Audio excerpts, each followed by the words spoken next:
नमस्ते, मैं हूं निर्मल देवलियाल। आज का विषय है कांति। कभी कभी ऐसा होता है कि किसी व्यक्ति के पास बैठकर वहां से उठने की इच्छा नहीं होती, तो किसी के पास बैठने तक की इच्छा नहीं होती। इसका उत्तर है मन की भूमिका। जिसके मन में समष्टि भाव है वह उदार मन होता है। वह दया, करुणा और स्नेह का प्रतीक होता है। वह किसी के अहित की बात नहीं सोचता और न ही स्वयं के स्वार्थ को महत्व देता है। उसके चेहरे पर एक विशेष ओज दिखाई पड़ता है।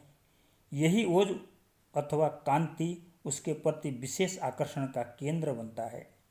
जैसे जैसे व्यक्ति का शुद्ध ज्ञान बढ़ता है, विश्व कल्याण का भाव बढ़ता जाता है। उसकी कांति का क्षेत्र भी उसी अनुपात बढ़ता जाता है। जब भी कोई व्यक्ति इस प्रभाव क्षेत्र में प्रवेश करता है तो वह सहज ही आकर्षित हो जाता है। प्रत्येक व्यक्ति का एक आभा मंडल होता है जो उस व्यक्ति के मन की सूचना देता रहता है। दृष्ट चरित्र का आभा मंडल किसी आत्मीयता प्रधान जीव को आकर्षित नहीं करता। यही आभा मंडल व्यक्ति के मन की खुराक बनता है, मन का पोषण करता है, मन को तुष्ट या पुष्ट करता है। आज वैज्ञानिकों ने इसका अध्ययन शुरू कर दिया है। अनेक संस्थाएं इस पर कार्य कर रही है। ऐसे उपकरण तैयार हो गए हैं जिनसे आभा मंडल के चित्र भिन्न भिन्न अवस्थाओं में लिए जा सकते हैं। व्यक्ति को मनोभाव का अध्ययन किया जा रहा है।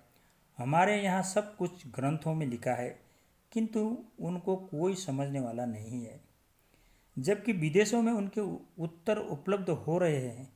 हमारा जीवन ज्ञान और कर्म का संतुलन है। कोरा ज्ञान बिना कर्म के विष का कार्य करता है। वह किसी परिणाम या उपलब्धि में परिणित नहीं हो सकता। बिना ज्ञान के किए गए कर्म भी व्यक्ति को वासना क्षेत्र में बांधते चले जाते हैं, व्यक्ति के पास बढ़ते जाते हैं और उसका पशुत्व बलवान होता रहता है, जबकि ज्ञानयुक्त कर्म व्यक्ति को भावना क्षेत्र में बनाकर रखते हैं। वासना और भावना का समीकरण ही तो जीवन है। जिस प्रकार शुद्ध कर्म क्षेत्र व्यक्ति को ओजस्वी बनाता है, उसी प्रकार भावना का शुद्धता व्यापकता से कांति में परिणित कर देती है। ओजस पराक्रम का क्षेत्र है। भावना की प्रबलता और शुद्धता निर्मलता विरागता की ओर ले जाती है। व्यक्ति जैसा खाता है वैसा निकलता है। अंधकार का भक्षण करने वाला दीपक धुआं उगलता है। उसके विपरीत जिसने स्नेह को जीत लिया, वृत्तियों को क्षीण कर दिया, वह सदा उदित रहता है। हे प्रभु, तुम जगत को प्रकाशित करने वाले अलौकिक दीप हो। दीप तेल और बाती से जलता है और उससे धुआं निकलता है। आपके अलौकिक दीप को न तो बाती की जरूरत है न ही तेल की। वह निर्धूम है। दीपक सीमित क्षेत्र को प्रकाशित करता है, जबकि तुम इस परिपूर्ण जगत को प्रकाशित करते हो। दीप को हवा का एक झोंका भी बुझा देता है, किंतु आपके अलौकिक दीप को पर्वत को प्रकंपित कर देने वाला प्रलयवान भी नहीं बुझा सकता। प्रकाश का ज्ञान से सीधा संबंध है। ज्ञान के विकास के लिए प्रकाश की साधना की जाती है। सूर्योपासना की परंपरा प्रकाश की साधना करने वाले की अंतचेतना को जागृत करती है। आचार्य महाप्रज्ञ ने अपने ग्रंथ भक्तामर अंतस्थल का स्पर्श में लिखा है, साधना के क्षेत्र में साधक आंतरिक ज्योति के जागरण की साधना करता है। उसके प्रस्फुटन के लिए ही वह दीपक की लौ का ध्यान करता है। मणि की प्रभा सूर्य की रश्मि अथवा चंद्रमा का ध्यान करता है। उसके ये सारे उपक्रम भीतर की ज्योति को जगाने के लिए होते हैं। आकर्षण आकृति और रंग रूप में नहीं होता, मन की पवित्रता में होता है। इसी से आभा मंडल की कांति बढ़ती है। इसी से मन में शांत रस की स्थापना होती है। यही रस अस्थायी होता है। शेष रस क्षणिक कहे जा सकते हैं, अल्पकालीन होते हैं। इसके बाद मन से आवेग, आवेश और नकारात्मक भाव लुप्त हो जाते हैं। नए विष पैदा नहीं होते।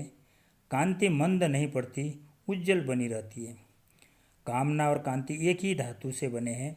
अंत कांति का आधार भी मन की कामना ही है, ऐसा व्याकरणकार लिखते हैं। कामना भावना इच्छा एक ही है, यह मन का बीज है। मन में ही इच्छा पैदा होती है, अपने आप पैदा होती है। आप इच्छा को पैदा नहीं कर सकते, केवल पूरी कर सकते हैं अथवा दबा सकते हैं। भावना और कर्म व्यक्ति से जुड़ते हैं।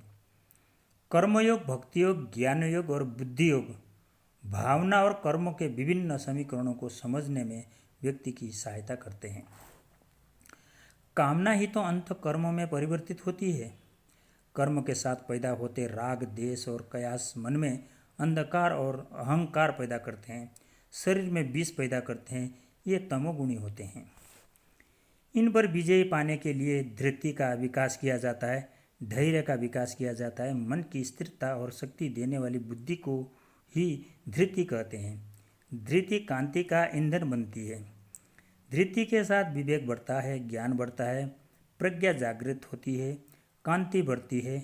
बिना धृति के व्यक्ति बड़ा नहीं बन सकता, सार्थक जीवन यात्रा नहीं कर सकता, सुख और शांति का अनुभव नहीं कर सकता, लोकहित तो उसका विषय बन ही नहीं सकता।